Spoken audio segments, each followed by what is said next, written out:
Muito boa noite, amigos. Aqui é Hilton Moreno. Estou aqui na janelinha, aqui embaixo no cantinho. Tudo bem com vocês?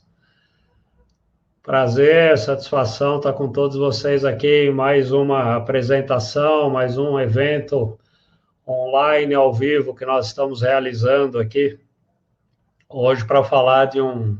É a primeira vez que falamos desse tema. Então, é um evento aqui organizado pela Cobrecon. Eu vou estar fazendo a minha palestra em nome da Cobrecon, de quem eu tenho a honra de ser consultor técnico.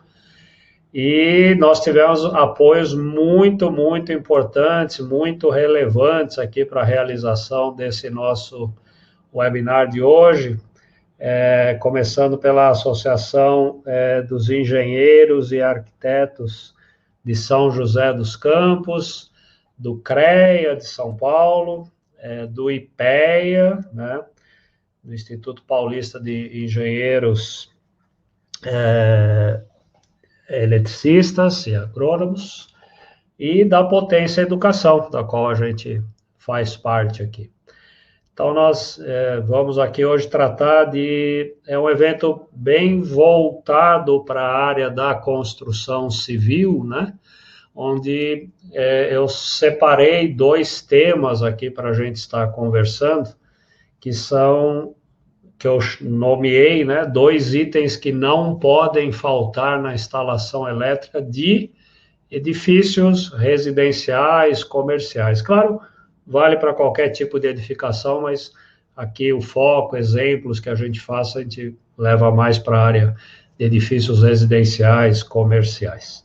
Então, mais uma vez, muito boa noite a todos. Vendo aqui amigos de Campinas, Braulio, Rio de Janeiro, Duarte, Campinas. Obrigado aí pela presença de todos. Vamos nos acomodando, daqui a pouquinho eu chego, eu começo a janelinha aqui do bate-papo, para a gente tratar de assuntos especificamente relacionados aqui ao tema, né, que nós vamos estar conversando aqui hoje. Mas fiquem à vontade, ao final aqui da minha apresentação eu vou então responder a todas, ou pelo menos aquelas que der tempo para a gente não se alongar muito. Eu estou estimando aqui a gente ficar entre a minha apresentação, perguntas e respostas, 1h e 10, mais ou menos, só para você se programar aí em relação ao seu restante de noite, tá bom? Eu vou dar início aqui, antes de eu começar a palestra efetivamente, eu vou colocar 3 videozinhos, cada um tem 1 minutinho de duração. São 2 do CREA e 1 da Cobrecon. Então, deixa eu compartilhar os vídeos aqui com vocês, tá bom? Eu já volto. O plenário e as 8 câmaras do CREA São Paulo. Vamos conhecer um pouco mais sobre a estrutura e o funcionamento do CREA São Paulo. O Conselho é um órgão colegiado formado por um plenário com mais de 250 conselheiros, representantes de entidades de classe, instituições de ensino e sindicatos registrados no CREA São Paulo. Os conselheiros dividem-se em 8 câmaras especializadas. Existe a Câmara Especializada de Agronomia, Engenharia Civil, Engenharia Elétrica, Engenharia Mecânica e Metalúrgica, Engenharia Química, Engenharia de Agrimensura, Engenharia de Segurança do Trabalho e Geologia e Engenharia de Minas. Tanto as câmaras quanto o plenário reúnem-se mensalmente. Nessas reuniões é que os conselheiros julgam os diversos processos ligados à fiscalização, registro, atribuições profissionais, entre outros assuntos. Essa composição diversificada permite a ampla discussão do papel do Conselho em suas mais diferentes perspectivas. CREA São Paulo. Fiscalização. Boa para o profissional, essencial para a sociedade.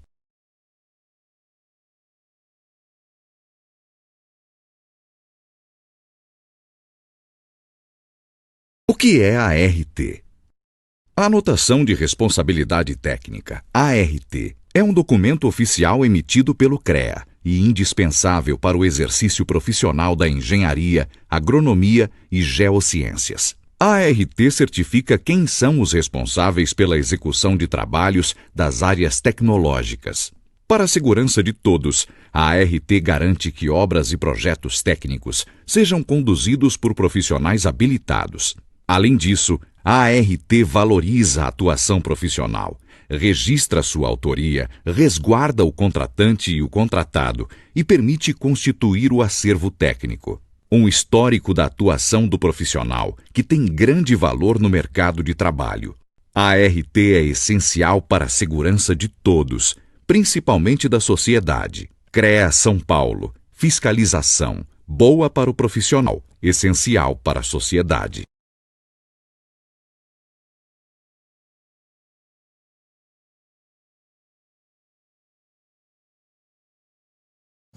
A Cobrecon é uma das principais empresas brasileiras no segmento de fios e cabos elétricos, com 2 plantas fabris com mais de 35 mil metros quadrados de área.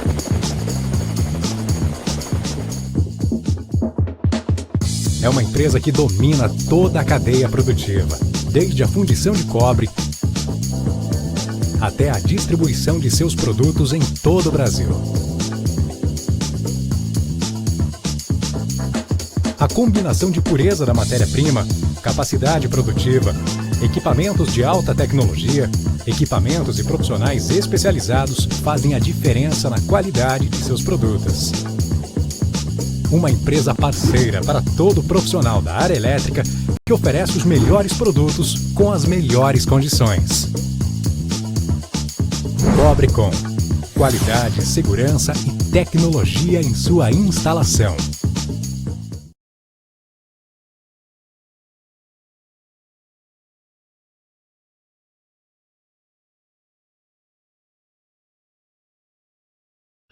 Muito bem, agradecendo então a Associação dos Engenheiros e Arquitetos de São José, dos campos ao CREA São Paulo, a Cobrecon, ao IPEA e a Potência Educação, por essa oportunidade da gente estar compartilhando aqui alguns conceitos importantes sobre instalação elétrica. Então, sem mais, bom, vai se identificando aí, diz a cidade onde você está, e se tiver dúvidas, comentários, pode ir colocando no chat. Ao final, eu volto aqui para responder todas, ou pelo menos a maioria delas, em função do tempo que a gente tiver. Preparados? Então, nós vamos começar aqui com o tema, né? Já passamos o vídeo do CREA, o outro do CREA, o da Cobrecon. Entrando no assunto agora. O primeiro, lembra que eu separei 2 itens que eu considero fundamentais que existam no projeto de uma edificação. E aí o primeiro é a parte toda que diz respeito ao sistema de aterramento da edificação, daquela instalação elétrica. E aqui eu destaco no tema separado, né, incluindo as armaduras do concreto da fundação, que é o eletrodo de aterramento. Quem já me ouviu falar desse assunto vai repetir, se não a primeira vez, é o queridinho da NBR 5410. Então, falando do eletrodo de aterramento e falando do sistema todo que compõe o aterramento de uma instalação elétrica. Então, aqui tem uma imagem que está num livro da Cobrecon, inclusive, que eu vou falar no final, que eu tive a honra de escrever esse livro para a Cobrecon, tem essa figura lá. Então, a gente tem o sistema completo de aterramento de uma instalação mostrado aqui nessa figura. Começando de baixo, lá do solo, né?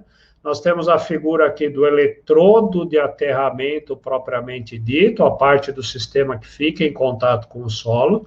Aí, na parte de cima, situado no chamado ponto de entrada, ou dentro do quadro geral da instalação de baixa tensão, o barramento de equipotencialização principal, chamado de BEP, e aí, ligando o BEP, que está situado no quadro geral, ou no chamado ponto de entrada, ao eletrodo que está lá no solo, existe o condutor de aterramento, número 2 nessa figurinha, e saindo do barramento de equipotencialização principal, os vários condutores. Alguns são chamados condutores de equipotencialização. A função dos condutores de equipotencialização, está no nome, é equipotencializar as massas e os elementos condutores estranhos à instalação. Então, a gente tem aqui, por exemplo, vamos supor que fosse um cano metálico aqui de qualquer coisa. Então, do BEP eu saio com o condutor de equipotencialização e faço a ligação nesse cano de água metálico. Ou esse cano está mais para cima, em outro andar, por exemplo. Eu coloco uma barrinha auxiliar ao BEP, que se chama barramento de equipotencialização local. Ele é um assistente do BEP, e desse BEL, barramento de equipotencialização local, eu saio com condutores de equipotencialização, alimentando, né, interligando todas os elementos metálicos estranhos à instalação, como perfis, caixilhos, tubulações e assim por diante. E quando eu tiver uma massa é um invólucro, é uma parte metálica que dentro dela tem energia elétrica, como um motor, por exemplo. Então, no caso aqui, eu tenho o motor, a massa do motor, a carcaça do motor, e ligado à carcaça, o condutor de proteção ligado ao BEL mais próximo. Por exemplo, aqui esse BEL, nesse caso, está localizado dentro de um quadro. Então, eu tenho aqui o condutor de proteção, vulgo fio terra, né, que se chama aí no mercado, ligado ao BEL. O BEL, via condutores de proteção e equipotencialização, está ligado ao BEP, que, por sua vez, via condutor de aterramento, está ligado ao eletrodo de aterramento da instalação. Então, a gente forma, assim, uma rede de condutores elétricos interligando, né, todas as massas e todos os elementos condutores que não são massas, né?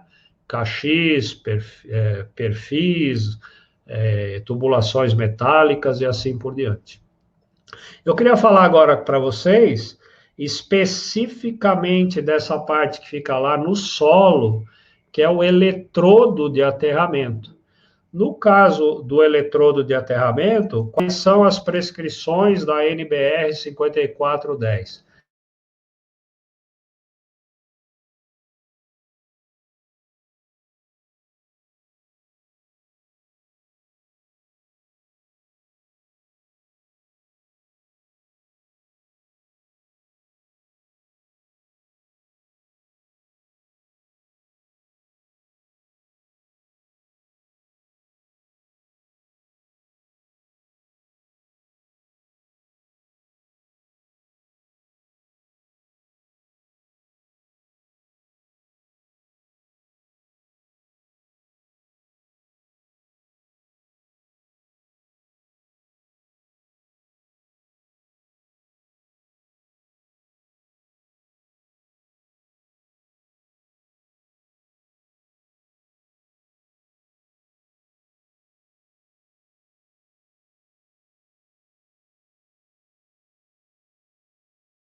O eletrodo de aterramento do padrão de entrada. Ali a distribuidora local pede uma ou mais hastes de aterramento que compõem o eletrodo de aterramento do padrão de entrada. A função básica desse eletrodo de aterramento da caixa, do padrão de entrada da concessionária, voltei aqui a câmera. A função básica desse eletrodo de aterramento do padrão é ligar o neutro da concessionária de energia ao eletrodo de aterramento do padrão, para que o neutro, quando está entrando, chegando na instalação, ele venha para o potencial de zero garantido, ou próximo de zero, garantido por esse eletrodo de aterramento lá no padrão de entrada onde está o medidor. E também já faz o aterramento da parte metálica da caixa de entrada ali. Esse é o eletrodo de aterramento do padrão. O que eu estou falando aqui, vou começar a falar, é o eletrodo de aterramento da edificação, que não tem nada a ver com o eletrodo de aterramento do padrão, ok? Esse eletrodo de aterramento da edificação que é prescrito, onde as regras para se fazer o eletrodo não são da concessionária de energia, a regra do eletrodo de aterramento da edificação está no item 6411 da NBR 5410. O objetivo desse eletrodo é ser a parte de baixo, a tampa de baixo de uma gaiola de Faraday, que é a estrutura metálica da edificação. A edificação é formada pelas fundações, colunas, pilares, lajes, a tampa lá de cima, a última laje do prédio. Em toda essa estrutura que é composta a edificação, nós temos ferros ali, ferragem, barras de aço. Tudo isso junto forma uma imensa gaiola de Faraday, onde a base dessa gaiola de Faraday é o eletrodo de aterramento da NBR 5410, que não tem nada a ver, repito, com a haste de aterramento lá do padrão da entrada. Não é permitido pela NBR 5410 usar a haste de aterramento, o eletrodo de aterramento da caixa de entrada onde fica o medidor, como sendo o eletrodo de aterramento da NBR 5410, da edificação. O que a norma diz de como tem que ser esse eletrodo de aterramento? No item 6411, ela traz A, B, C e D, que são as alternativas preferidas por ela nessa ordem. E depois tem uma notinha que permite outras soluções. Eu vou começar pela A, que é o queridinho da 5410, e é esse que eu vou desenvolver um pouco mais. Vou falar também sobre os outros e desenvolver um pouco mais esse, que esse é o principal, é o que a 5410 prefere. Então, ela prefere que se use as próprias armaduras do concreto armado, né? O concreto que tem armadura é o concreto armado, das fundações como sendo o eletrodo. Uma segunda alternativa é eu colocar lá, imerso no concreto da fundação, eu colocar fitas, barras ou cabos metálicos. Uma terceira alternativa, se eu não conseguir fazer nenhuma das duas anteriores, é usar malha metálica lá embaixo no nível da fundação, mas não precisa estar imersa no concreto. Também não conseguir. No mínimo, a norma, então, fala para usar um anel metálico enterrado, circundando o perímetro da edificação. Ela não dá profundidade aqui, isso entra na regra geral de profundidade que tem na instalação de linhas, que é 70 centímetros. Aqui, esse anel, quanto mais profundo ele estiver, melhor. Vamos começar a olhar com mais detalhe cada um desses. E tem uma notinha aqui, desculpe antes de seguir, a norma diz, outras soluções de aterramento são admitidas quando é absolutamente impraticável eu fazer uma das 4 anteriores. Esse absolutamente impraticável, a norma cita exemplos aqui, é caso de canteiro de obra, uma instalação temporária, é caso de uma reforma de um prédio onde não tinha nenhum aterramento. Imagina se chegar num prédio e não tem nenhum aterramento, nunca teve aterramento. Como é que você vai acessar a fundação? Não dá. Como é que você vai fazer um anel circundando o perímetro? Provavelmente não dá.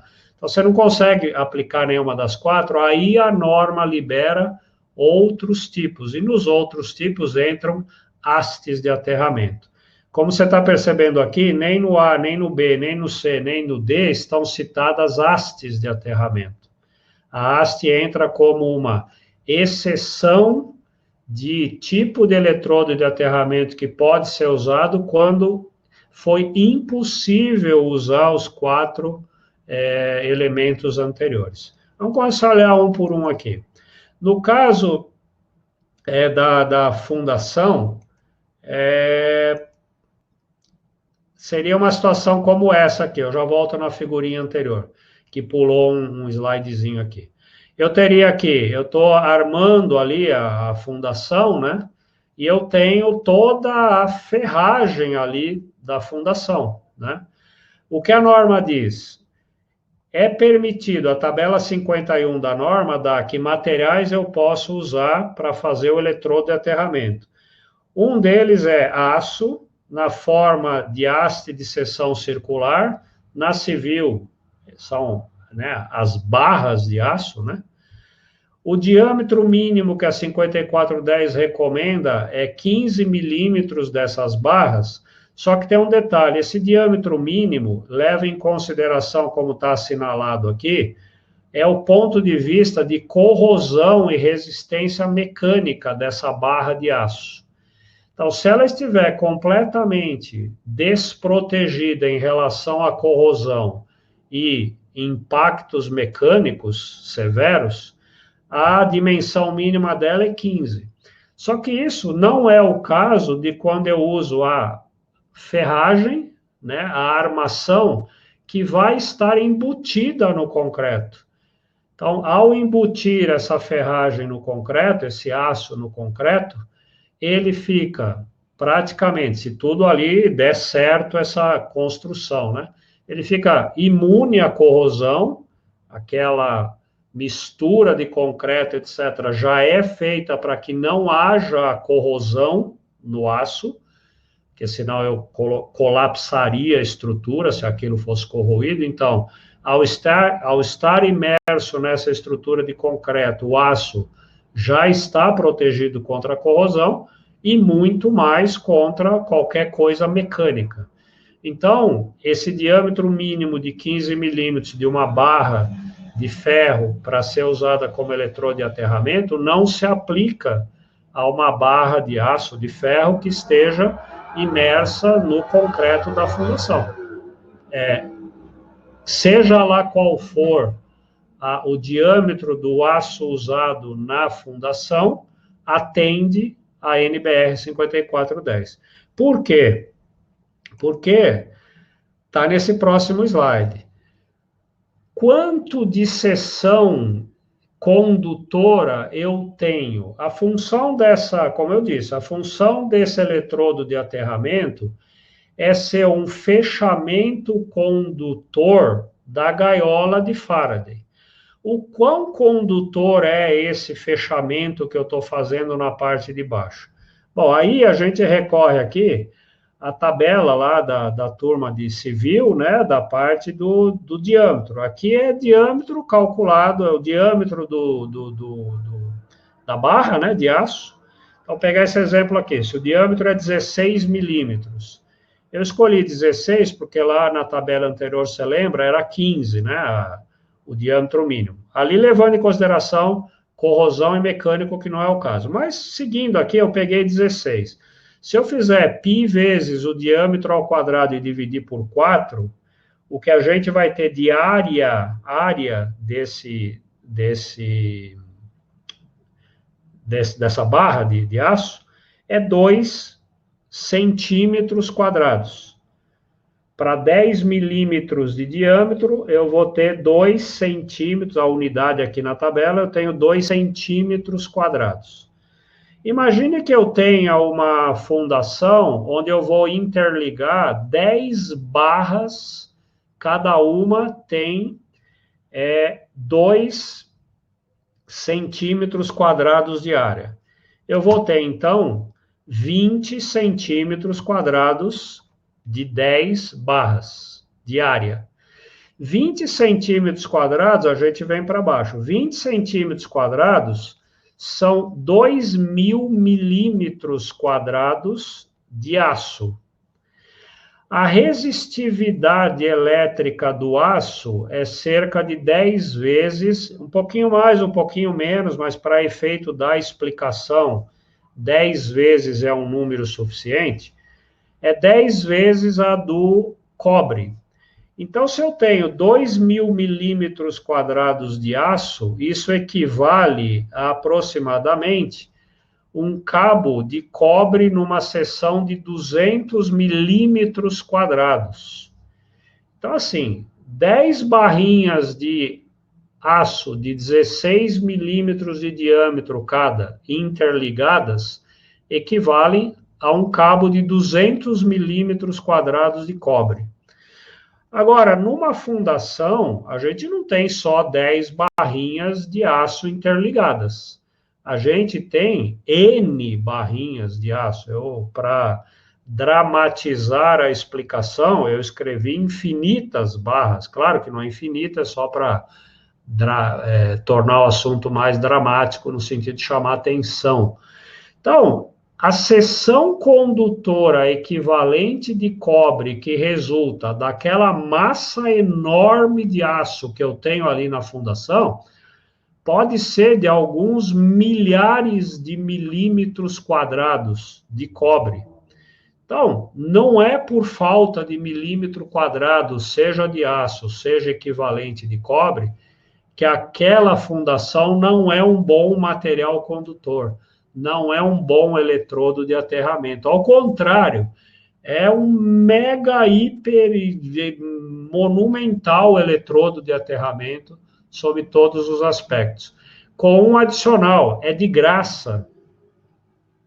É de graça. A fundação já teve que ser feita. Eu estou usando uma coisa que já estava lá. Então, é o melhor eletrodo, tem uma seção equivalente de cobre astronômica, é bem fechadinha, é uma malha, é uma gaiola de Faraday, é um fechamento de gaiola maravilhoso, e é de graça. Pergunta é, cara pálida, por que eu não usaria um negócio desse? Alguém está te dando de graça uma Ferrari com IPVA, seguro, combustível, tudo, troca de óleo, tudo vitalício para você, você não quer. Aí a pergunta é, por que você não ia querer isso? Então, essa é a explicação porque esse eletrodo de aterramento é o queridinho da NBR 5410. Um detalhezinho que às vezes é uma dúvida, e isso está respondido pela própria NBR 5410, quando o pessoal faz, né, monta aquela armadura ali que vai ser depois jogado concreto em cima, usam-se normalmente uns aramezinhos, uns fios de arame para fazer ali, dar umas voltinhas, conforme está assinalado aqui, né? O pessoal dá uma voltinha, pega um fiozinho de arame, torce. Essa voltinha, esse fiozinho de arame, essa voltinha que é feita, já é suficiente para fazer a interligação elétrica das barras de aço do ponto de vista de continuidade dos condutores desse eletrodo de aterramento? A resposta está no 64119 da 5410, onde eu assinalei aqui em vermelho, né? As interligações naturalmente existentes são suficientes para se obter um eletrodo de aterramento com características adequadas, sendo dispensável qualquer outra coisa. Então, pronto. Aquelas voltinhas que são dadas, já está resolvida a continuidade. Quem garante isso? Quem garante é a 5410. Por que a 5410 garante isso?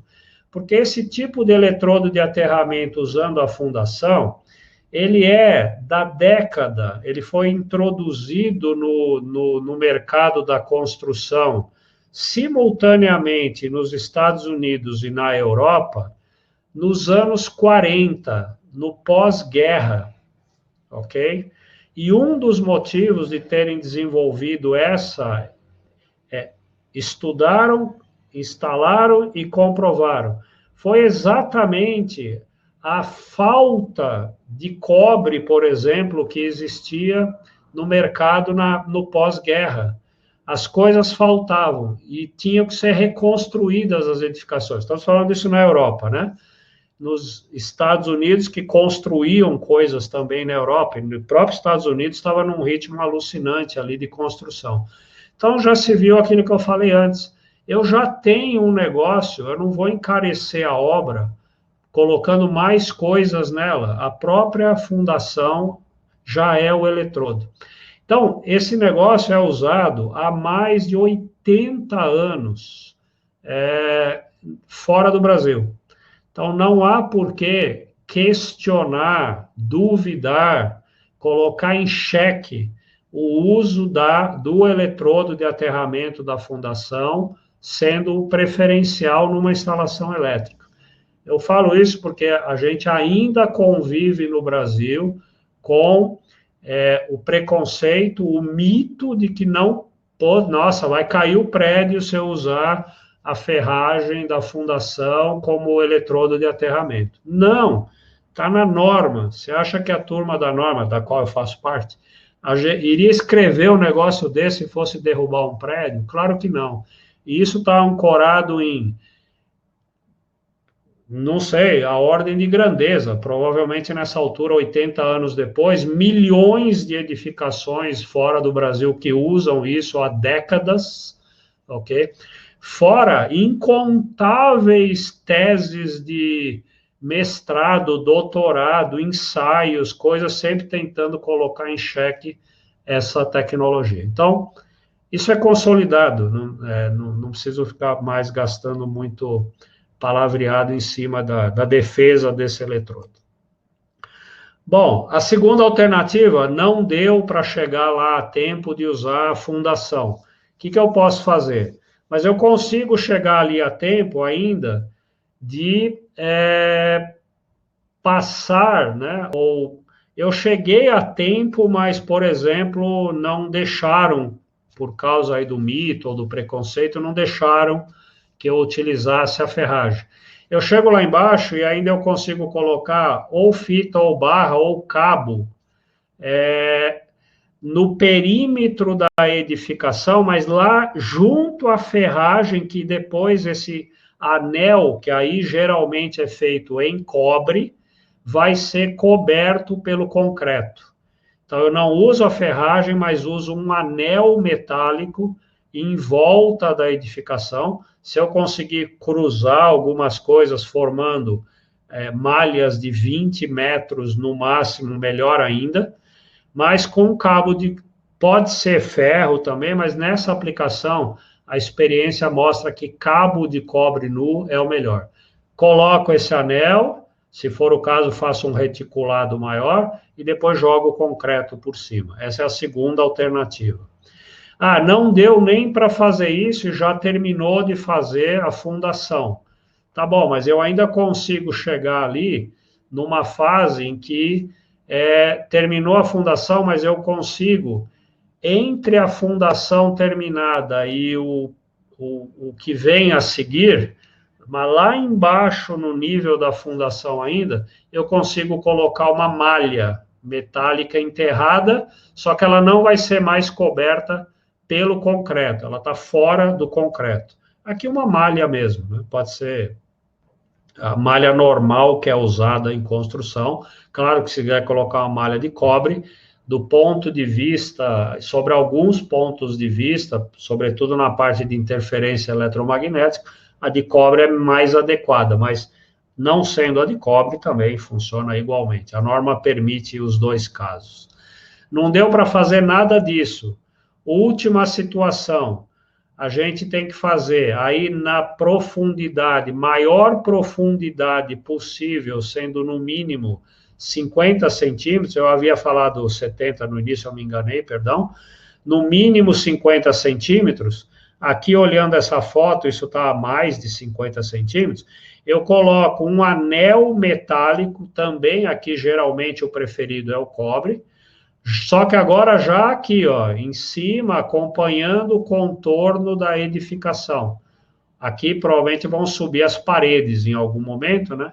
Então, junto aqui à edificação, junto ao perímetro dela, eu faço um anel. Se essas distâncias aqui forem maiores do que, por exemplo, 40 e poucos metros, é recomendável depois cruzar aqui um cabo aqui no meio, formando duas malhas de 20 metros por 20 metros cada uma, se isso for possível fazer. Mas, no mínimo, como a norma diz, um anel. Se eu conseguir fazer uns cruzamentos aqui, fazendo umas malhas, mesmo que elas sejam de alguns metros, isso ajuda. É um fechamento mais interessante para a gaiola de Faraday que a gente vai ter ali. Ok? Bom, depois que a gente formou aqui, você viu que eu não falei em usar haste de aterramento em nenhum momento.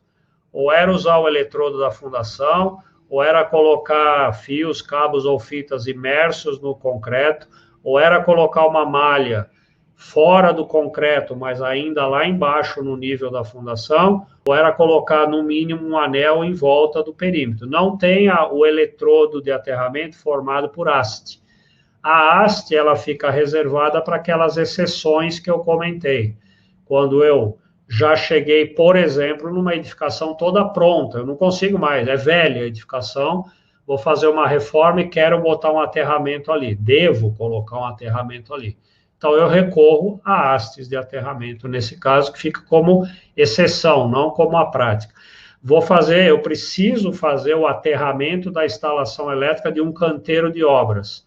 Bom, mas eu não tenho as fundações do canteiro de obra, não é razoável nenhuma daquelas alternativas anteriores. Então, o aterramento do canteiro de obra, eu uso com hastes. E assim por diante, em coisas temporárias, ou coisas onde é impossível usar uma daquelas quatro. Depois que eu construí o eletrodo, eu preciso ligá-lo ao barramento de equipotencialização principal. Quem faz esse papel é o condutor de aterramento. Então, eu saio ali da parte do eletrodo que está do solo, e aí, através de um cabo, eu vou chegar aqui até o barramento de equipotencialização principal. Esse condutor de aterramento, conforme tabela 52 da norma, tanto pode ser um condutor isolado, que a norma trata como protegido contra a corrosão, como pode ser um cabo nu. Dependendo se ele é isolado ou ele é nu, por exemplo, um cabo nu, a seção mínima desse cabo seria um cabo de 50 milímetros quadrados. Se ele for isolado, o mais normal seria esse cabo ser em 16 milímetros quadrados. Falando do cabo nu, eu queria só apresentar aqui para vocês o cabo de cobre nu da Cobrecon, né? E nessa área de cabo de cobre nu, o importante é garantir a pureza do cobre e que, se o cabo tem que ser 50 milímetros quadrados, que ele seja de 50 milímetros quadrados. Isso parece óbvio, mas não é bem a prática do mercado, né? Às vezes, no mercado, o cara desonestamente, o fabricante, e depois, eventualmente, o lojista, às vezes, nem sabe dessa falcatrua, vamos chamar assim. O fabricante vende um cabo 50 milímetros quadrados, mas está entregando, na verdade, ali 35, 30, 28 milímetros quadrados. No caso da Cobrecon, não é possível acontecer isso. A Cobrecon, se o cabo é 50, entrega 50. O cobre é da mais pureza possível, recomendada na norma. E, para garantir isso tudo, a idoneidade, a Cobrecon adiciona lá no centro do cabo, bem no meio do cabo, um fitilho em poliéster com uma identificação, onde está escrito lá Cobrecon, CNPJ, a norma de fabricação e ensaio desse cabo nu e a seção dele, 50 milímetros quadrados. Então, além de tudo, a garantia de que dentro do cabo está dizendo exatamente que produto você comprou. Muito bem. Depois disso, fizemos o eletrodo, tem o condutor de aterramento, chegamos no BEP, entram aqueles condutores de equipotencialização e condutores de proteção, né, o fio terra, conforme eu havia mencionado anteriormente. Esses condutores são, em geral, mostrando o próximo aqui, ou são condutores isolados para 750 volts, a norma chama isso como condutor isolado no item 6234, em PVC, atendem a norma principal desse produto, é a NBR NM 2473. Na linha da Cobrecon, é o fio Plasticon, que é o condutor classe 1, é o fio rígido, sólido. Aquele condutor normal, né, com uma corda normal, que a gente chama, que o mercado chama de cabo, né, é o cabo Plasticon, seria o classe 2, e o cabo bem flexível, né, o cabinho flexível, é o cabo Flexicon. Há também algumas situações, dependendo da maneira de instalar, que aqueles próprios condutores de aterramento e equipotencialização precisam ser especificados como cabos uni ou multipolares 1kV, 0,6/1 kV, conforme também no 6232 da 5410. Nesse caso, são os cabos isolados em H e PR, que atendem a norma 7286, que na linha da Cobrecon, o unipolar, né, é o GT-Prom Flex, e nos multipolares é o Multinax Flex. Então, esses condutores isolados ou cabos unimultipolares são os utilizados na parte das ligações dos condutores de equipotencialização e os condutores de proteção, chamado fio terra. Beleza? Vamos passar para o segundo item agora. O segundo item que eu separei como muito importante, que eu pelo menos considero, é o uso obrigatório de cabos com baixa emissão de fumaça, que a norma prevê em certas condições, que é o que eu vou apresentar aqui para vocês. Então, seja edificação residencial, seja uma edificação comercial, que é o foco aqui da nossa palestra de hoje, há algumas situações em que é obrigatório usar o cabo com baixa emissão de fumaça. Eu vou justificar, vou apresentar por que isso é necessário e quando isso é necessário. Então, vamos embora. Os chamados cabos com baixa emissão de fumaça são aqueles que não contêm materiais halogenados, materiais da família dos halogênios da química, que estão lá no grupo 17 da tabela periódica, e os 5 compostos, os 5 elementos, químicos, são o fluoro, o cloro, o bromo, o iodo e o astato. Para nós, na área elétrica, o principal deles, o mais usado, é o cloro, e em alguns poucos casos, o bromo, né?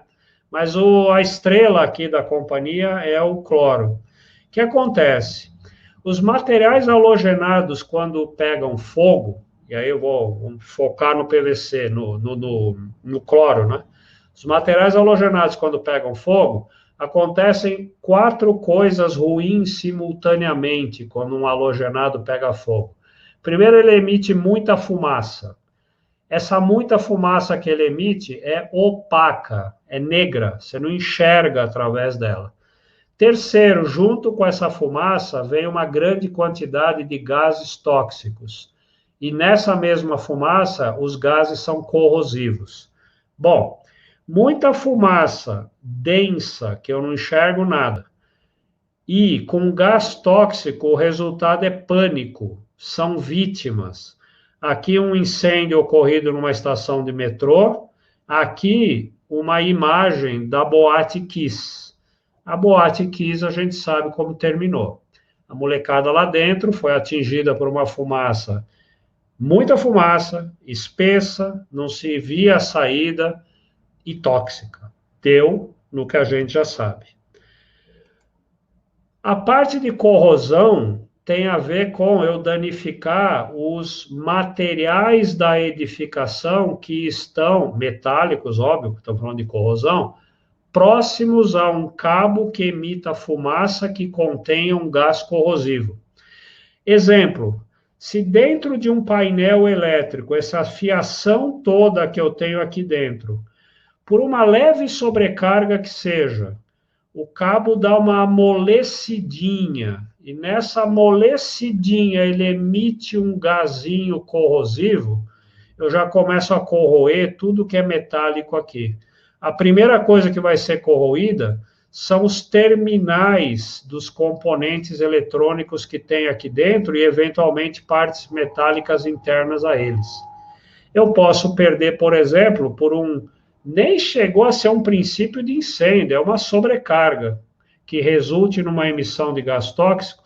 Eu posso perder, por exemplo, um quadro que é da bomba de incêndio, um quadro que é de uma bomba de um sistema de exaustão de ar, um quadro que tem a ver com um sistema de segurança e comprometo a segurança da mesma forma. Então, da mesma forma, eu posso comprometer alguma outra estrutura metálica próxima a ela. Então, é muito séria essa prescrição.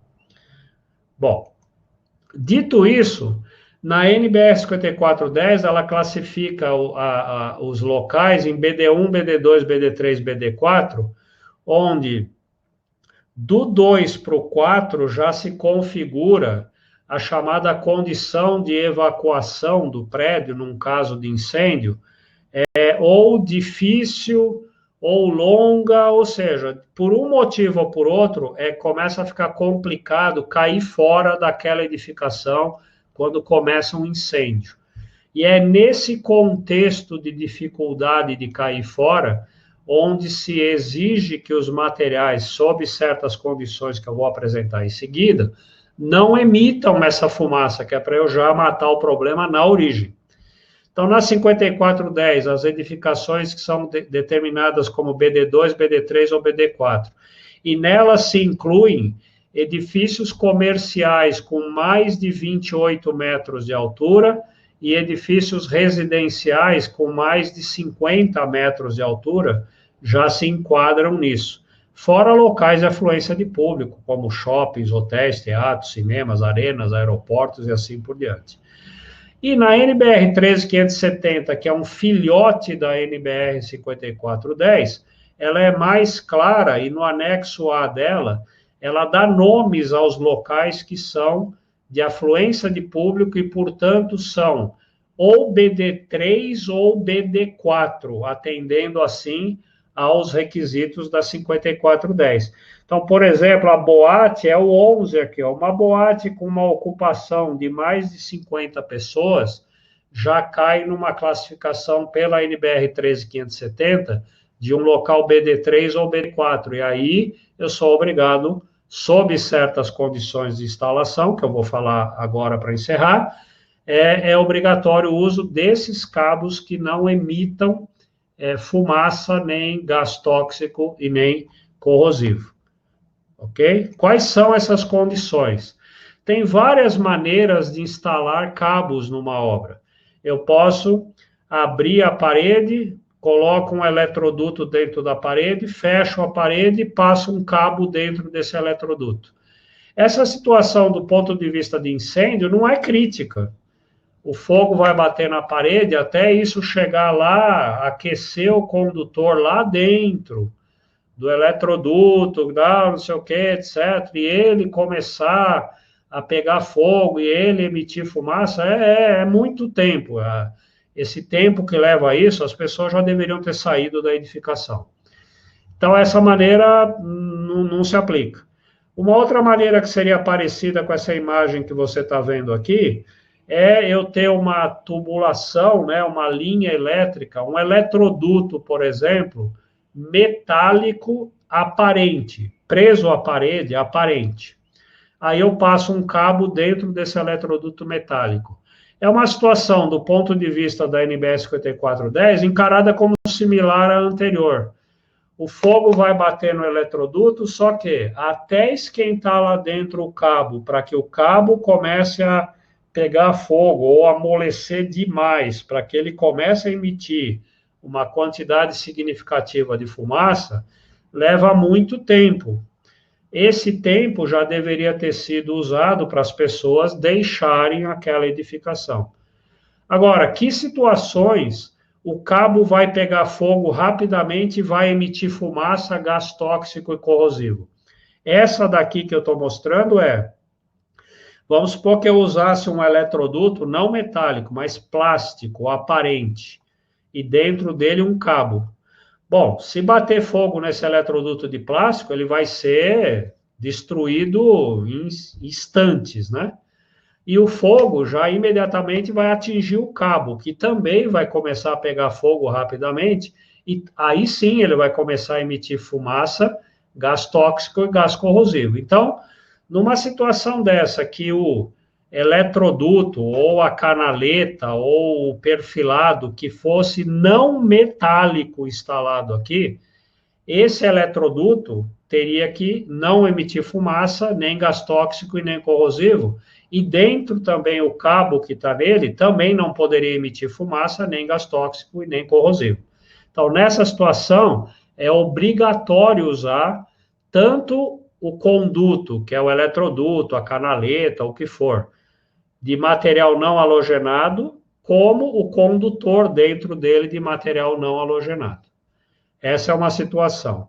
A outra é essa daqui. Eu tenho numa edificação residencial ou comercial uma bandeja ou um leito. Bandeja ou leito, por exemplo, o condutor não está protegido, não tem nada protegendo o condutor da parte externa. Então, se começar um incêndio aqui, o cabo é atingido no ato pelo fogo, assim como a bandeja, o leito, ok?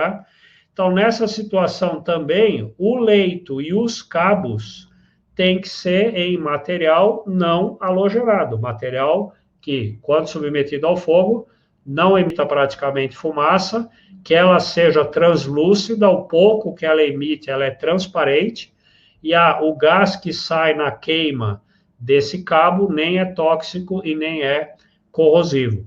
Que cabo é esse? Né? Antes de falar que cabo é esse, complementando, para quem é de São Paulo, eu vi que nós temos aqui alguns colegas que são fora de São Paulo, não posso afirmar na região fora do estado de São Paulo. No estado de São Paulo tem uma instrução técnica, número 41, emitida pelo Corpo de Bombeiros, que tem, portanto, valor legal, né, lei, que diz na instrução técnica número 41, no item 6.1, que nos locais com concentração de pessoas e afluência de público, onde as linhas são aparentes ou contidas em espaço de construção, era isso que eu tinha falado agora, aquela linha aparente, é uma linha que está num leito, numa bandeja, né? Os condutos elétricos e os cabos não devem propagar chama, obviamente, e devem ser livres de halogênio com baixa emissão de fumaça e gases tóxicos, conforme a NBR 5410. E o que diz a NBR 5410?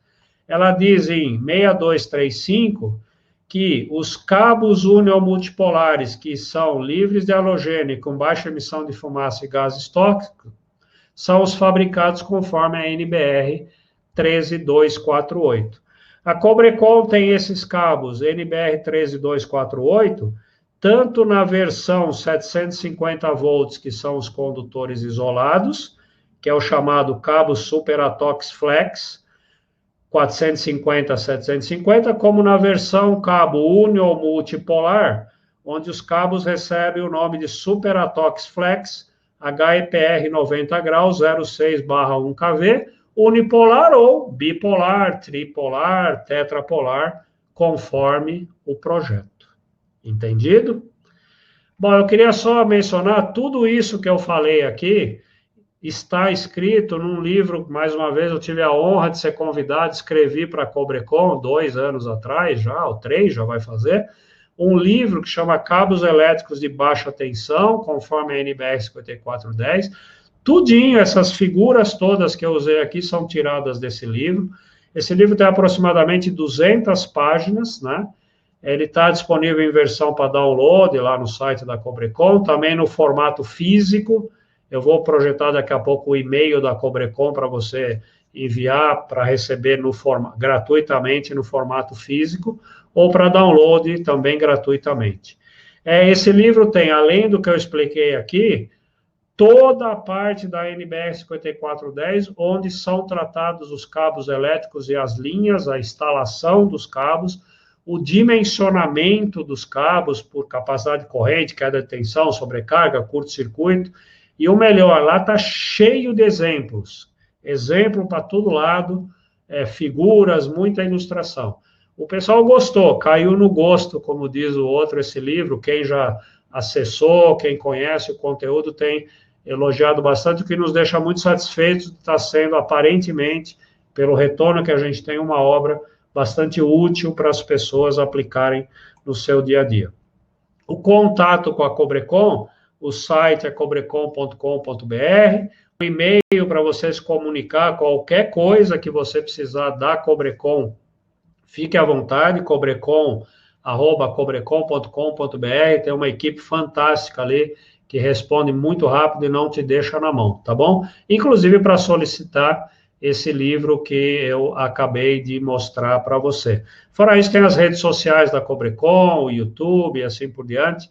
Você também pode curtir isso tudo com muito conteúdo aí no site da Cobrecon, tá bom? Eu vou agora, a apresentação que eu queria fazer, eu encerrei.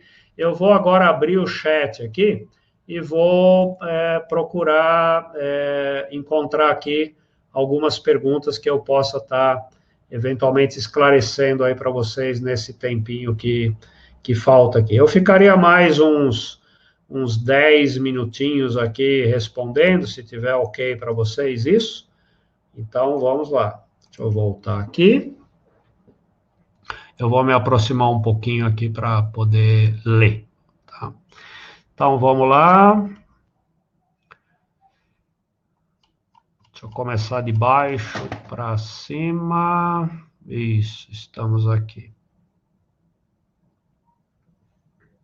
Opa, deixa eu voltar um pouquinho para cá. Desculpa, eu estou bem na frente aqui. Vamos lá. Pessoal agradecendo, até que já gostou aí de ter recebido o livro, né? Carlos Santos, obrigado pela pergunta, Carlos. Gostaria de saber se a haste teria um tamanho padrão para as instalações de entrada. Você deve estar falando lá do padrão da concessionária. Sim, tem essa dimensão padrão. No caso do haste do padrão de entrada da concessionária, quem dá a regra de qual é a dimensão mínima é a concessionária. Naqueles casos em que é permitido instalar, usar a haste de aterramento na 5410, ela está definida na tabela da NBR 5410, ok? Então, se é o padrão de entrada, consulte a norma da concessionária. Se é para o uso naquelas exceções de haste do aterramento da edificação, tem na tabela da NBR 5410 a dimensão mínima. José Flávio, o aterramento da edificação é um anel e o padrão está muito próximo, onde é aterrado no mesmo eletrodo. Então, José Flávio, é assim, ó.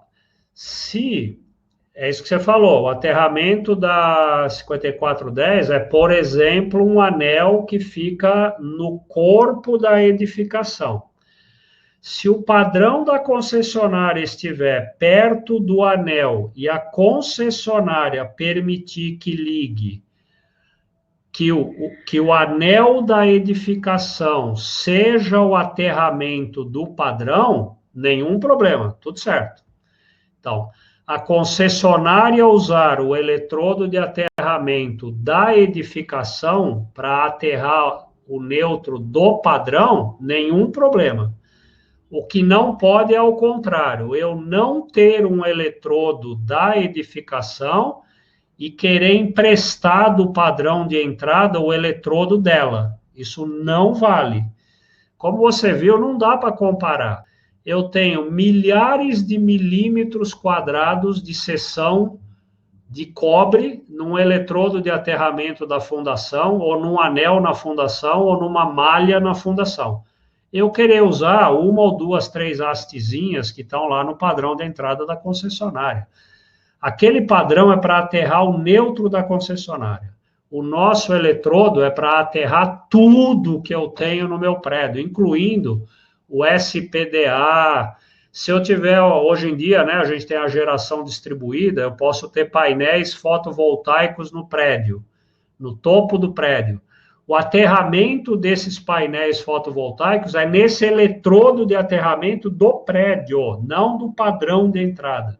É muita coisa para ser aterrada num prédio, para que eu jogue isso em cima de uma hastezinha que está lá no padrão de entrada. Uma maneira também dramatizada de tentar explicar por que eu não posso usar o padrão de entrada da concessionária. Ângelo, vamos ver o que o Ângelo está perguntando aqui, Ângelo Carvalho. Boa noite.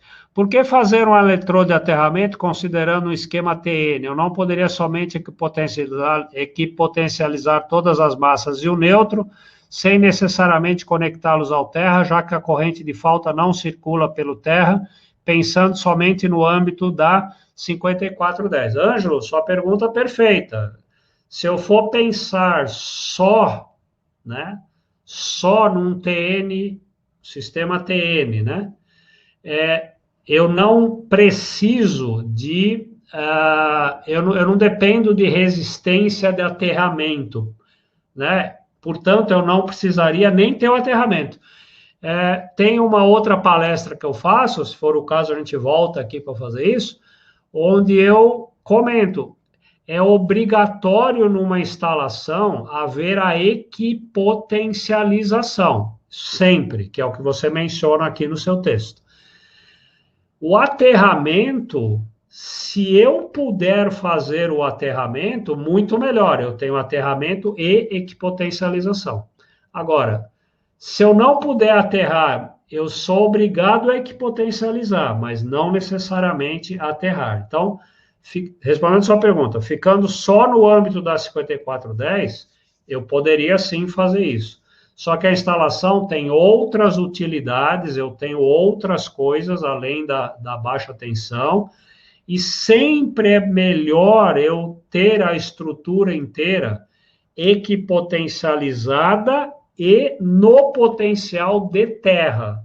Esse é o melhor dos mundos, que eu não crio nenhuma situação possível de haver uma diferença de potencial entre qualquer coisa daquela edificação e qualquer coisa externa a essa edificação. Então, respondendo de outra mais uma vez, não seria obrigatório num TN, pensando só na 5410, ter a figura do eletrodo de aterramento, mas teria que ter a figura do BEP. Mas, já que eu estou num lugar onde eu posso fazer aterramento, faça o aterramento, porque a 5410 prevê aterramento e equipotencialização. Paulo, se for utilizado um anel metálico aterrado, qual a bitola da cordoalha? Eu vou voltando aqui um pouquinho a apresentação, é uma daquelas tabelas que eu mostrei logo no começo. Ali ela dá a bitola quando é anel. Aqui o sistema ele volta um por um, eu não consigo pular. Então, mas é tabela 51, né, se eu não estou enganado. Na tabela 51 a gente encontra as bitolas. Só confirmando aqui. Tá quase.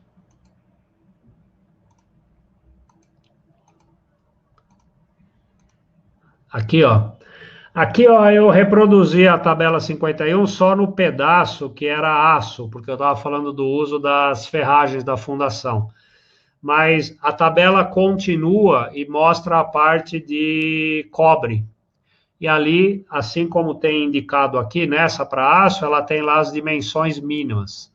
Você acha ali na tabela 51, assim como também, respondendo a outra pergunta, você também acha ali as dimensões mínimas da haste de aterramento, ok?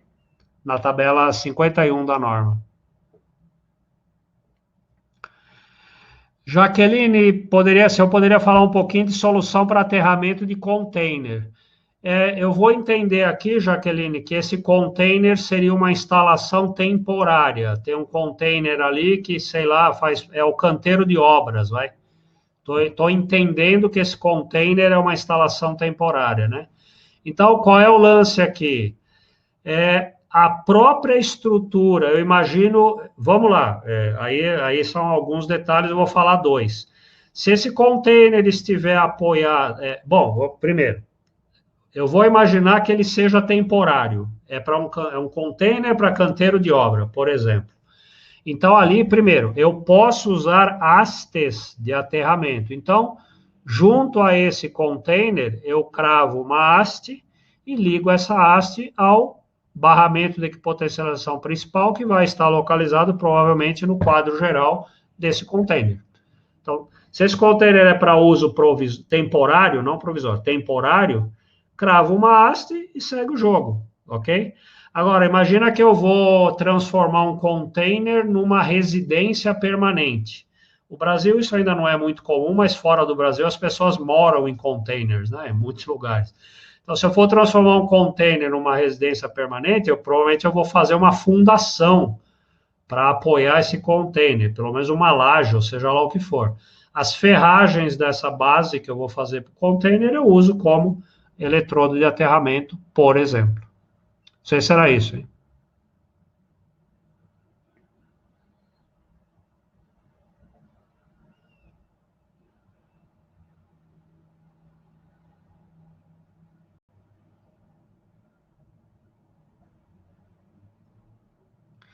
Ricardo comenta, acho um absurdo que outras normas sugerem para encontrar a fundação para equalizar o aterramento quando precisa fazer uma reforma. Ricardo, não sei a quais normas você está se referindo, mas se tiver alguma que diga que numa reforma de um prédio que não tem aterramento precisa chegar lá nas fundações, não é um absurdo mesmo, viu? César diz que o pessoal do estrutural não permite a utilização, tem medo que com uma descarga atmosférica derreta a estrutura e caia a edificação. César, ótima pergunta, e aqui é o seguinte, você viu ali quantos milímetros quadrados equivalente de cobre a gente tem nessa estrutura? São milhares de milímetros quadrados equivalentes de um cabo de cobre. Isso não derrete nunca, primeiro, porque a massa de material condutor que tem ali, eu vou usar uma palavra que não existe, é inderretível, não tem como derreter. Mas tem um outro detalhe importantíssimo.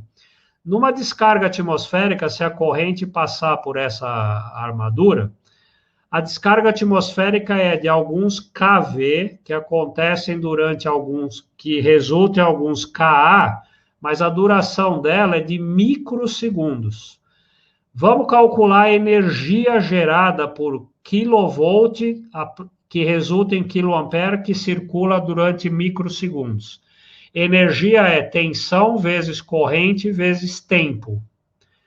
Eu vou multiplicar kV por Ka. K vezes K dá 10 a sexta. Só que eu tenho que multiplicar pelo tempo, que é micro, é 10 a menos 6. 10 a sexta vezes 10 a menos 6 dá uma energia de alguns joules. Alguns joules não vão nem fazer coceguinha nessa ferragem da edificação. A elevação de temperatura que vai acontecer nessa ferragem é nenhuma.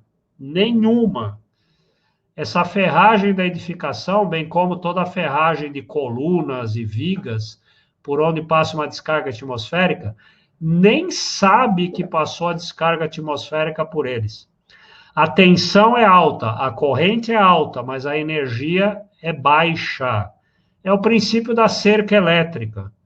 Eu posso até ter uma tensão alta na cerca elétrica, mas a corrente é baixa.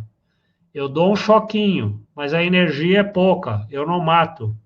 Então, se o pessoal da Civil deixa instalar cerca elétrica num prédio, tem que deixar instalar, usar o eletrodo da fundação como eletrodo de aterramento. É a mesma conta que tem que ser feita. Não há energia nessa descarga atmosférica. Pessoal, são 29. Eu vou falar mais 6 minutos para acabar às 20h15, teremos 1h15 de evento, tá bom? Vamos escolher mais uma aqui. Creso, caso essa malha esteja sob um lençol de água, pode comprometer o aterramento do prédio? Não, muito pelo contrário. Se está sob um lençol de água, né? A água é mega, vai deixar esse terreno muito bom condutor. Então, maravilhoso. O detalhe é assim: se você colocar o cobre direto em contato com o solo que está encharcado, depois de um tempo vai haver corrosão, né? Então aí você tem que só atentar àquela bitola mínima do cabo, lá, por exemplo, 50 milímetros, se houver um risco de corrosão, né? Mas nenhum problema, muito pelo contrário, né? Botar essa malha em cobre, seção mínima 50 milímetros, num terreno encharcado, em termos de eletrodo de aterramento, é o melhor dos mundos.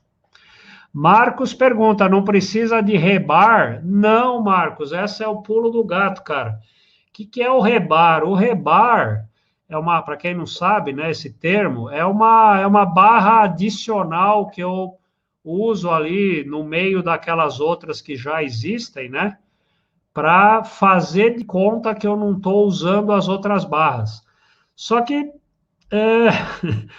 de novo, aí assim, o que é um rebar, o que é uma barrinha no meio daqueles milhares de milímetros quadrados de aço que eu já tenho ali na fundação. Não é nada. Então, o rebar funciona, é uma brincadeira que eu faço, mas eu acho que é o melhor jeito que eu encontrei de explicar o que é um rebar. O rebar é um placebo na medicina. É meio que me engana que eu gosto. Eu vou pôr um rebar ali, eu estou fazendo de conta que eu não estou usando a ferragem da fundação e segue o jogo. Só que quando eu ponho rebar, eu ligo o rebar à ferragem. Ou se eu não ligo intencionalmente, ela vai encostar. Então, assim, a definição que eu dou para rebar, desculpe quem é fã de rebar, é um placebo para eletrodo de aterramento. Não tem sentido, de novo. Lembra do cálculo? Com 10 barrinhas de aço, eu já tenho 2.000 milímetros quadrados de aço, equivalente a 200 milímetros quadrados de cobre. Para que eu vou pôr mais uma barrinha ali, para fazer de conta que ela é o aterramento? Não. Gladstone pergunta, esse webinar ficará disponível? Ficará sim, Gladstone, nós vamos disponibilizá-lo, depois também a Cobrecon replica, etc., no site da revistapotência.com.br. Vocês vão receber, inclusive, um e-mail, quem se inscreveu aqui, para o replay. Esse e-mail normalmente é disparado logo depois que termina o evento aqui, para assistir, vai ficar disponível sim. Paulo Adabo, a conexão da cordoalha de cobre com o aço da malha é feita, pode ser por conector mecânico, devidamente protegido contra a corrosão, e esse conector mecânico tem que ser bimetálico, porque ele vai ter aço de um lado, cobre de outro, ele tem que ser mecânico, por aperto, pressão, compressão, seja lá o que for, mas a outra alternativa, em geral, é a preferida, não é a exclusiva, mas é a que funciona melhor na situação, é fazer essa conexão por solda exotérmica. Marcos, você pergunta, não precisa de rebar? Não precisa de rebar. Veja o texto da NBR 5410, ela fala usar a ferragem usar a armadura do concreto. Ela não fala use um rebar que está na armadura do concreto. É usar diretamente a armadura. Não precisa usar rebar.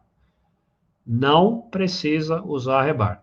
Se para acalmar alguém que é contra o rebar, você tem que pôr o rebar, coloque lá, tudo bem. Como eu disse, placebo. O Gilberto da Cobrecon tá aqui nos auxiliando aqui, ó. Se precisar falar de conector de cobre a compressão ao invés da solda, fala com o Gilberto na Cobrecon. Ok? Olha, estamos por um minutinho. Eu não vou conseguir responder todas. Eu respondi muitas aqui do ateamento, todas do ateamento. Deixa eu ver se tem alguma aqui do, hum, do Ricardo. Cabos instalados em bandejas em locais abertos com grande afluência de público, de pessoas, precisam ser atóxicos? Com certeza absoluta, Ricardo. Precisam ser. Em bandeja, em local aberto, em grande afluência de público, com certeza absoluta. Bom, já respondi que esse vídeo, essa aula vai estar disponível, né, no www.revistapotência.com.br. Deixa eu ver se tem só mais uma de cabos não halogenados e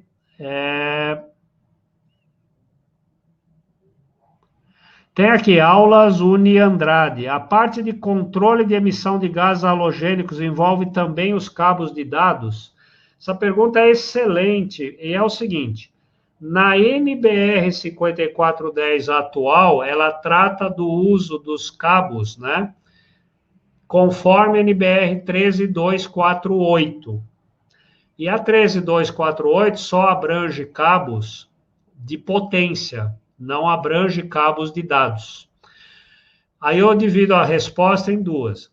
Conceitualmente falando, todos os cabos, sejam eles de dado, controle, potência, todos os cabos instalados, por exemplo, em condutos abertos em locais de afluência de público, conceitualmente falando, do ponto de vista da emissão de fumaça, pânico, fuga, deveriam ser sim, para ser coerente, todos têm que ser não halogenados.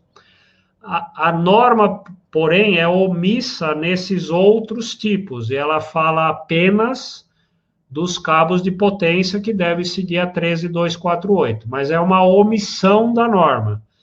Se a gente for aplicar e tiver bom senso e usar uma boa prática de engenharia, que é o que a gente tem que fazer na engenharia, obviamente, por bom senso, todos os outros cabos devem ser não halogenados. E os fabricantes, a Cobrecon, inclusive, tem outros produtos para outras linhas não halogenadas. Ok? Bom, ficaram algumas perguntas aqui. Como é que a gente faz? Todos esses eventos que a gente realiza, a gente vai juntando essas perguntas e eles servem de elementos para outros eventos online. Eventualmente a gente faz coisas mais curtinhas, vídeos menores, ou responde por e-mail. Então, pedindo já desculpa no tempo, que a ideia não é prolongar demais aqui. Eu respondi várias, eu acredito, ficaram muitas aqui, e a gente vai coletar essas perguntas e vai respondendo à medida do possível. Então, eu queria agradecer demais a participação de vocês. Eu sempre gosto de encerrar aqui, primeiro agradecendo à associação, ao IPEA, ao CREA, à Potência Educação, obviamente a Cobrecon, que proporcionou tudo isso aqui a gente, né? Todos os agradecimentos. E, por gentileza, se eu sempre gosto de encerrar, eu quero avaliar o grau de utilidade desse evento para você, do conteúdo. Então, se você puder deixar aí registrado para a gente, escrito, só assim, útil ou não útil, só para a gente ir calibrando aqui as escolhas dos temas e o próprio conteúdo que a gente apresenta. Então, se você puder ir colocando aí útil ou não útil, eu te agradeço. E eu vou abrir agora um vídeo de 25 minutos falando da engenharia, do CREA, do papel do engenheiro, enfim. Eu vou deixar aberto aqui aqueles que puderem, né, assistir agora ao vivo, por gentileza. Temos aí 25 minutos de um vídeo pela frente. Se não, como vai ficar isso gravado e disponível para rever, você volta e assiste no momento que for mais oportuno, mas não deixe de assistir esse vídeo, tá bom? Então, muito obrigado, eu vou soltar o vídeo agora. Um grande abraço a todos vocês, muito obrigado mesmo. Fiquem em paz até o nosso próximo encontro. Espero que seja muito em breve. Um abração a todos. Valeu, tchau, tchau. Eu vou rodar o vídeo agora, tá bom?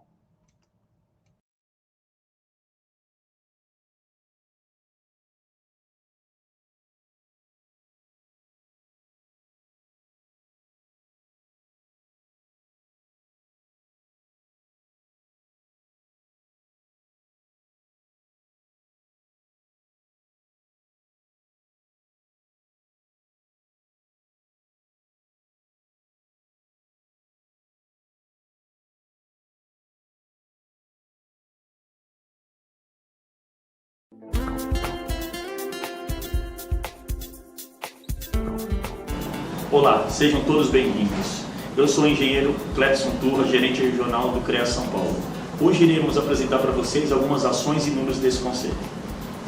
Bom, vou apresentar para vocês aqui então o que é o CREA São Paulo, né? Sabendo que o CREA São Paulo ele tem a prerrogativa de defender a sociedade, tá certo? Então esse é o nosso trabalho, esse é o para que os conselhos e o CREA São Paulo existem. Bom, o CREA São Paulo hoje ele está presente nos 645 municípios, né, do nosso estado, compõe ele 320 mil profissionais, 74 mil empresas, nós temos 723 funcionários, 180 unidades de atendimento em todo o estado, 261 conselheiros e mais de 2 mil inspetores, né? Essa aqui é a nossa composição do nosso conselho. Estamos divididos também em 12 regiões, então nosso estado, para melhor fiscalizar, nós dividimos eles em 12 regiões, tá certo? Está aí todos eles bem detalhado aí, cada região tem uma gerência regional. Essa gerência regional, ela é responsável por toda a fiscalização daquela jurisdição, que compõe também, temos funcionários das unidades. Então esse é o nosso papel aí como órgão de fiscalização. As prioridades de fiscalização em 2019, só para vocês entenderem, teve como foco principal mineração, águas subterrâneas, barragens de contenção e hidrelétricas, indústrias de todos os segmentos, obras de arte e de engenharia, estabelecimentos hospitalares. Então, nós fizemos os focos da nossa fiscalização foi totalmente voltado em 2019 para as ações que eram prioridades daquele ano, né? Então, só lembrando que essas ações, todas as ações, o que fiscalizar é verificado junto às câmaras especializadas. Cabe aos nossos conselheiros justamente apresentar para a gente quais são as ações que iremos empreender e fiscalizar no ano seguinte. Bom, aqui nós temos uma ascensão bem grande aí da nossa fiscalização, né? A fiscalização nossa vem numa ascensão desde 2016 aí, nós estamos numa ascensão bem grande. Então, 2016 nós começamos a empreender através de forças-tarefas e operações especiais, começamos ali no comecinho, ali no finalzinho já do ano. 2017 também nós entramos com tudo, foi um ano que nós fizemos várias ações aí em hospitais, o foco nosso era hospitais. 2018 também tivemos um ano também de avanço para 2017, e 2019 fechamos 175 mil ações no estado de São Paulo. Tá? Então nós estamos numa ação aí, nós estamos no caminho certo, né? Entendemos que estamos no caminho certo, tem muito a fazer, mas estamos no caminho da ascensão da nossa fiscalização.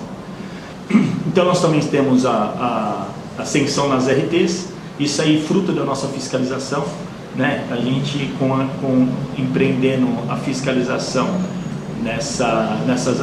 na fiscalização a gente tem a seção da RT. Então a RT teve uma ascensão também em 2016, 17 e 18, fechamos o ano de 2019 1.090.642 RTs, sem os técnicos, nem os técnicos industriais, né?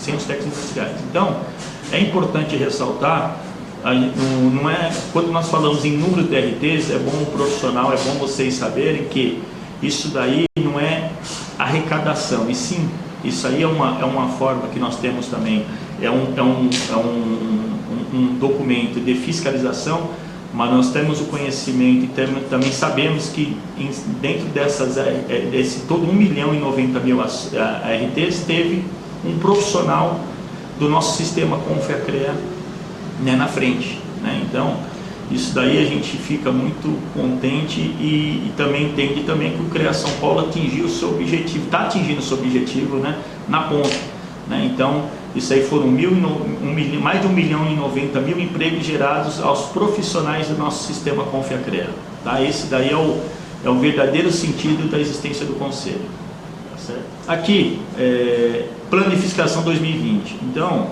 no CREA também nós mudamos muito, estamos em constante mudança, na qual em agosto de 2019 nós tivemos um CEFISC que foi todos os representantes das câmaras especializadas discutindo as atividades de fiscalização com os chefes de unidades, agentes fiscais e gerentes. Então foi ali que cada câmara apresentou 3 atividades prioritárias para o ano 2020. né? Então, durante os meses de setembro, outubro e novembro de 2019, as CAFs nossas, que é a Comissão Industrial de Fiscalização, discutiram as prioridades e as sugestões traídas, e daí foram encaminhadas à Superfis, né? A Superfis, a Superintendência de Fiscalização. Aqui estão alguns destaques para 2020, né? Então, aqui estão as ações, destacando algumas aí: Câmara Especializada em Engenharia de Segurança do Trabalho, empresas públicas e privadas, a Câmara de Geologia, aterros sanitários, a Câmara de Mecânica e Metalurgia, empresas fabricantes de aeronaves, a Câmara Especializada em Engenharia Civil, responsável por transporte de resíduos sólidos, a Câmara de Engenharia Elétrica, empresas de telecomunicações e assim por diante. Tá certo? Aí são os destaques que nós estamos fazendo nossas ações agora nesse ano de 2020 nas nossas forças-tarefas, não só nas nossas forças-tarefas, mas também nas nossas ações diárias, né? Porque além das forças-tarefas, também temos as nossas ações que são feitas diariamente pelos nossos agentes fiscais. Então, só para entenderem, no Brasil existem profissões regulamentadas e não regulamentadas. O Estado brasileiro regulamenta uma profissão sem entender que seu exercício indiscriminado coloca em risco a sociedade. Por isso, a Lei 5.194 de 66 regula o exercício das profissões de engenheiro e engenheiro agrônomo e dá outras providências. Então, o próprio Estado brasileiro reconhece que a engenharia, a agronomia e as demais áreas do nosso sistema, se for executado por leigos ou não tiver uma regulamentação, pode sim levar a sociedade a riscos, né? Então, esse é o papel. A fiscalização do exercício profissional do nosso sistema, ele está no artigo 24 da Lei 5.194 de 66, que diz que a aplicação do que dispõe esta lei, a verificação e fiscalização do exercício e atividade das profissões nela reguladas serão exercidas por um Conselho Federal de Engenharia e Agronomia, que é o CONFER, e Conselhos Regionais de Engenharia e Agronomia, que são os CREAS. Então, o artigo 24 ordena a quem cabe o exercício das atividades do nosso sistema. A composição do sistema CONFER-CREA, o nosso plenário hoje, ele é constituído por profissionais representantes das diversas modalidades de engenharia, seja ela civil, elétrica, mecânica, agronomia, química, segurança do trabalho, a geologia, agrimensura. Profissionais representantes de instituições de ensino, e todos eles possuem mandato de 3 anos, com renovação anual de 1/3 dos membros. Então, a cada ano, 1/3 desses representantes, eles se alternam, né, entre eles as cadeiras, e chegam novos profissionais, chegam novos representantes, né, para fazer parte aí do nosso plenário. As câmaras especializadas, elas são 8, né? Então, é a Câmara de Agronomia, especialidade de Agronomia, a Câmara Especializada de Engenharia Civil, Engenharia de Agrimensura, Engenharia Elétrica, Engenharia Mecânica e Metalúrgica, Engenharia Química, Engenharia de Segurança do Trabalho, Geologia e Engenharia de Minas. Tá? Então, essas são nossas 8 câmaras especializadas, na qual cabe a eles, sim, verificar toda a parte de conteúdo programático, né, atribuições profissionais, né? Então, eles têm um trabalho muito intenso, os representantes dessas câmaras especializadas, no nosso dia a dia do nosso conselho. Tá? Então, tem diversas ações que cabe aí aos nossos conselheiros, tá, estarem aí discutindo, estar regulando também. O que faz o CREA São Paulo? O CREA São Paulo é o Conselho Regional de Engenharia e Agronomia do Estado de São Paulo, uma autarquia federal e o maior conselho profissional da América Latina, ao lado das instituições de ensino que capacitam e das entidades de classe que defendem os direitos trabalhistas e promovem ações de valorização. O papel do Conselho é registrar, habilitar e fiscalizar o exercício de profissionais da engenharia, agronomia e geociências no âmbito paulista.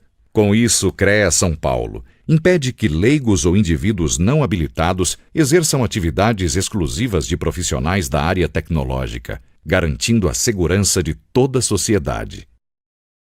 O que é o registro profissional? Engenheiros, agrônomos, geólogos, geógrafos, meteorologistas e tecnólogos em profissões da área tecnológica precisam estar registrados no CREA São Paulo para exercer suas atividades. O registro obrigatório por lei pode ser provisório para profissionais recém-formados e válido por 1 ano. Temporário para diplomados no exterior, que têm contrato por tempo determinado no Brasil, e definitivo para profissionais já diplomados. Para a emissão do registro é obrigatório que tanto a escola quanto o curso estejam cadastrados no CREA São Paulo. Sem a exigência do registro, qualquer um poderia executar obras e serviços que exigem autoconhecimento técnico, colocando a população em risco. Habilitação profissional. Então, como que é a habilitação profissional? A instituição de ensino, ela capacita, ao CREA São Paulo habilita, tá certo? O exercício legal da profissão, ele está regulado também no artigo 6º da Lei Federal 5.194 de 66, na qual diz que a pessoa física ou jurídica que quer realizar atos ou prestar serviços públicos ou privados sem limite no Conselho, isso é um exercício legal, atividades não previstas nas atribuições, empréstimo de nome, continuidade de atividades após suspensão, a empresa ou organização de sociedade não habilitada que exerçam as atividades reservadas aos profissionais da área tecnológica. Então, o artigo 6º da Lei 5.194 também tem detalhado qual que é o exercício ilegal da profissão dentro do nosso sistema. E aqui também algumas responsabilidades dos nossos profissionais registrados no CREA São Paulo. Não só no CREA São Paulo, nos vários CREAs, né, do nosso país. Então, o profissional, ele tem responsabilidade técnica, ele tem sim que obedecer às normas vigentes, atendendo aos limites de suas atribuições e saber profissional. Então, ele tem essa responsabilidade técnica, ele tem uma responsabilidade civil, contratual de danos a terceiros, segurança e meio ambiente. Então, tem que prestar bastante atenção aí nessas, as suas responsabilidades. A gente também chama bastante os profissionais nessa parte. A responsabilidade criminal, quanto a desabamentos, explosões, incêndios, intoxicação, contaminação, meio ambiente. Responsabilidade administrativa, normas em relação ao meio ambiente, normas técnicas, metas e objetivos, plano diretor. Responsabilidade ética, contra a boa conduta moral, código de ética profissional. Responsabilidade trabalhista, regulamentada por leis trabalhistas, contrato com empregados como empregador e preposto. Aqui está algumas das responsabilidades que o profissional ele tem que saber, ele tem que entender aonde que ele está, o que ele realmente está assumindo, se realmente é aquilo que ele pode se executar, se aquilo está realmente dentro da sua atribuição, naquilo que ele se formou. Então isso é muito importante antes de verificar, antes de aceitar qualquer trabalho ou alguma atividade, saber muito bem dessas responsabilidades que você automaticamente assume. O Código de Ética Profissional, nós temos uma resolução que é a 1002 de 2002, que diz que o Código de Ética Profissional enuncia os fundamentos éticos e as condutas necessárias à boa e honesta prática das profissões da engenharia, da agronomia, da geologia, da geografia e da meteorologia, e relaciona direitos e deveres de seus profissionais. Então esse Código de Ética, ele está em vigor, né? A gente divulga muito ele justamente para ter uma consciência de todos aqueles profissionais regulados pelo nosso sistema como FECREA. As anuidades, falando um pouco de anuidades aí, então os profissionais, empresas do nosso sistema, eles têm a obrigatoriedade de recolher a anuidade ao CREA de sua jurisdição ou na jurisdição em que esteja trabalhando. Recolher a anuidade de pessoa física em determinada jurisdição quita nos demais estados. Então, aquele profissional que recolhe pelo estado de São Paulo, se ele for executar qualquer atividade em outro estado, ele já está quite com a anuidade, né? Nós temos um sistema integrado com o Confea, então é só isso daí a gente já deixa quitado em todo o país. Então, os conselhos executam judicialmente dívidas acima de 4 anuidades de pessoas físicas ou jurídicas inadimplentes. Tá? Então, é o que dispõe o artigo 8º da Lei Federal 12.514 de 2011. Tá? Então, nós seguimos aquilo que está na lei maior, que é a Lei Federal. Então, falando mais um pouco de penalidades, essas aqui são algumas penalidades a todos aqueles que não se enquadram na ética, não se enquadram no que é regulamentado pela legislação, estão sujeitos, que são multas, advertência reservada, censura pública, suspensão temporária do exercício profissional, cancelamento definitivo do registro. Então, Quem julga tudo isso são nossos conselheiros, são as nossas câmaras especializadas, naquela modalidade que o profissional esteja enquadrado. Tá? Então, cabe nas câmaras especializadas julgar. Bom, falando um pouco de RT, a RT é a anotação de responsabilidade técnica, ela é regida pela Lei Federal 6.496 de 1967. A RT é uma súmula do contrato firmado entre o profissional e seu cliente ou seu empregador para execução de obra ou serviço com cadastro no CREA. Alguns tipos de RT existentes, conforme a resolução 1025, que nós vamos falar um pouco mais para frente, 2009, do CONFIA, existe RT de obra e serviço, RT de desempenho de carga e função e RT múltipla. Aí, falando um pouco mais ainda da RT, a finalidade da RT é um documento que tem fé pública, válido como garantia dos serviços prestados, limita a responsabilidade entre as partes, alimenta o acervo técnico do profissional e é imprescindível para a emissão de certidão de acervo técnico, a CAT.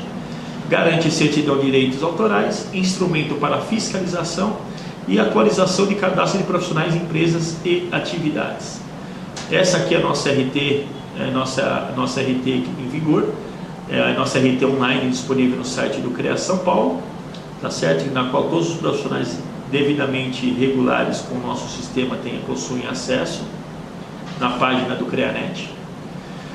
Bom, falando um pouco agora da resolução 1025, a resolução 25 de 2009, ela que regula a parte de registro de acervo técnico, certidão de acervo técnico, e nós destacamos também que a importância do acervo técnico para o profissional é a experiência profissional, né? E informamos também que nós destacamos também que o acervo pertence ao profissional e não à empresa. Então a gente sempre está orientando os profissionais que têm às vezes aquela expertise de determinada técnica, que ele recolha sempre a RT dele também e solicite também um atestado de conclusão de obra, né? Que é um documento essencial para fins de acervo técnico. Muitos profissionais muitas vezes acabam não se atentando a esses detalhes e de repente não consegue acervar aquilo que realmente importa para ele no exercício daquela expertise que ele teve durante o profissional. O que é certidão de acervo técnico? Acervo técnico é o conjunto de atividades técnicas desenvolvidas ao longo da vida do profissional. O acervo pertence sempre e exclusivamente ao profissional que registrou a anotação de responsabilidade técnica, a ART. A certidão de acervo técnico, conhecida como CAT, é o documento que certifica as atividades registradas no acervo técnico e comprova a experiência do profissional ao longo do exercício de suas realizações. A CAT é imprescindível para a participação em licitações e concursos públicos nas áreas da engenharia, agronomia e geociências. A solicitação da certidão de acervo técnico é feita online. Consulte no site do CREA São Paulo os documentos necessários. Bom, falando um pouco agora sobre o livro de ordem, o livro de ordem tem uma resolução própria, que é a resolução 1024 de 2009, na qual dispõe sobre a obrigatoriedade de adoção do livro de ordem de obras e serviços de engenharia, agronomia, geologia, geografia, meteorologia e demais profissões vinculadas ao sistema CONFIA-CREA. E é normatizada também pelo ato 06/2012 do CREA São Paulo. Então também tem um ato que regula essa resolução 1024. Tá certo? Então, mas destacamos também que a fiscalização do CREA São Paulo, mesmo antes da obrigatoriedade do livro de ordem, já verificava a existência de documentos que comprovassem a efetiva participação do responsável técnico, tais como o que serve também como livro de ordem, muitas entidades já tinham, né? Boletim diário, livro de ocorrências diárias, diário de obras, caderneta de obras, etc., em uso por empresas privadas, órgãos públicos ou autônomos. Nós gostamos sempre de destacar o livro de ordem porque nós tivemos já relatos de alguns profissionais que conseguiram comprovar através do seu livro de ordem que aquele comandado, aquela pessoa que ele ordenou executar aquela atividade, não executou. Então, quer dizer, através do livro de ordem, ele deixou bem claro ali que tinha que executar uma determinada fase de execução e aquela pessoa que recebeu aquela orientação não executou. Então, ele, judicialmente, onde quer que ele esteve, ele conseguiu se safar daquela penalidade. Por quê? Através do livro de ordem. Então, Nós sempre falamos do livro de ordem, fiscalizamos também, né? É um documento essencial para que você também tenha também a sua integridade profissional também ok, entendeu? Então isso é muito importante para vocês também. Bom, falando um pouco das atribuições profissionais, né, um pouco de atribuições, então atividades e competências que um profissional do sistema Confracrea recebe no momento que efetua seu registro no Conselho, todas as atividades que um profissional pode desenvolver no exercício de sua profissão.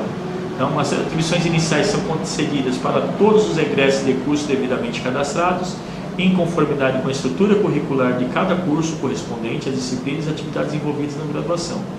E também tem as extensões de atribuições, né, que são concedidas caso a caso, individualmente em função de outras formações adquiridas pelo profissional, na qual ele tem que apresentar essa documentação, e toda essa parte de atribuição profissional, ela é, sim, verificada pelos nossos conselheiros. Então, toda essa grade e tal, tem a nossa parte técnica, que é a nossa parte dos conselheiros, eles analisam isso daí e definem as atribuições que cabe àquele formando, aquela turma lá a obter, tá? Então essa é as atribuições. O título profissional é atribuído ao portador de diploma expedido por instituição de ensino correlacionado com o respectivo campo de atuação profissional em função do perfil da formação do egresso. O campo de atuação profissional é aquela área em que o profissional exerce sua atividade em função de competências adquiridas em sua formação. Atividade profissional, ação característica da profissão, exercida regularmente. Tá? Então isso aí é um pouco da parte do... E aqui também algumas atividades desses profissionais, desses profissionais, das atribuições profissionais, né? Então as atribuições profissionais, ela é regida também por uma resolução específica, a resolução 218 de 73. Está aqui algumas atividades: supervisão, coordenação e orientação técnica, estudo, planejamento, projeto e especificação, estudo de viabilidade técnica e econômica, assistência, assessoria e consultoria, direção de obra e serviço técnico, vistoria, perícia, avaliação, laudo e parecer técnico, desempenho de cargo e função, ensino, pesquisa, análise, experimentação, elaboração de orçamento, padronização, mensuração e controle de qualidade, execução de obra e serviço técnico, fiscalização de obra e serviço técnico, produção técnica especializada, condução de trabalho técnico, condução de equipe de instalação, montagem e reparo, execução de instalação, montagem e reparo, operação e manutenção de equipamento e instalação, e a última, 18, execução de desenho técnico. Logicamente, cada profissional dentro daquilo que ele tem um conhecimento, né? Então, isso é muito importante todos os profissionais do nosso sistema saberem. Falando um pouco também da mútua, a mútua é a nossa caixa de assistência profissional. Ela também é regida pela Lei Federal 6.496 de 77, na qual cria a mútua de assistência dos profissionais de engenharia e agronomia. É um braço social e assistencial do sistema Confracrea. Reparem também que essa lei 6496 é a mesma da RT. Então, a gente sempre destaca que uma parte, 20% de toda a RT que os profissionais recolhem no nosso sistema Confracrea, 20% vai para a mútua. É um dinheiro totalmente voltado a um braço, por isso que é um braço social. Então procurem a mútua São Paulo, nesse caso do nosso estado, procurem a mútua e verifiquem todos os serviços que eles prestam, que é um dinheiro lá que é seu profissional, que recolhe a RT, que está cadastrado no sistema Confracrea. Então procurem a mútua da sua cidade e se informem. Falando um pouco também das eleições, teremos eleições agora em 2020, né, no CREA São Paulo, no Conf, na mútua, tem em todo o Brasil, tá certo? Então nós temos um site, nós temos um link no nosso site, que é o www.creasp.org.br. Então teremos neste ano, no dia 3 de junho de 2020, agora o sistema Confracrea realizará as eleições para presidente do Conf dos 27 CREAs, e na mesma data acontecerá a eleição dos diretores gerais e administrativos das caixas de assistência dos profissionais dos CREAs, que é a mútua. Então a gente sempre vamos estar divulgando também sempre essas eleições. É muito importante que os profissionais registrados no nosso sistema Confracrea participem das eleições, eleja aquele presidente, aquele que vai sim, ele vai te representar durante aqueles 3 próximos anos. É muito importante para a gente, é muito importante para a nossa classe de profissionais que tenhamos Por enquanto ainda nossa eleição não é obrigatória. Por esse é o motivo da gente sempre estar chamando, sempre pedir para todos os profissionais realmente eleger aqueles profissionais que nos representem daqueles 3 anos, tá certo? Então, está aí. Então, maiores detalhes, esclarecimentos, está na nossa página do CREA São Paulo. Diariamente, sempre quando tem um calendário a ser seguido, né? Então, a Comissão Eleitoral de São Paulo, ela sempre está atualizando esse link. Então, vejam diariamente, dê sempre uma verificada, acompanhem. É muito importante para o sistema nosso que vocês acompanhem, todos os profissionais acompanhem. E aqui também eu queria agradecer mais uma vez a oportunidade que tive aqui com vocês de apresentar um pouco do nosso CREA São Paulo, algumas ações. Meu muito obrigado, tenham todos um ótimo evento. Até mais.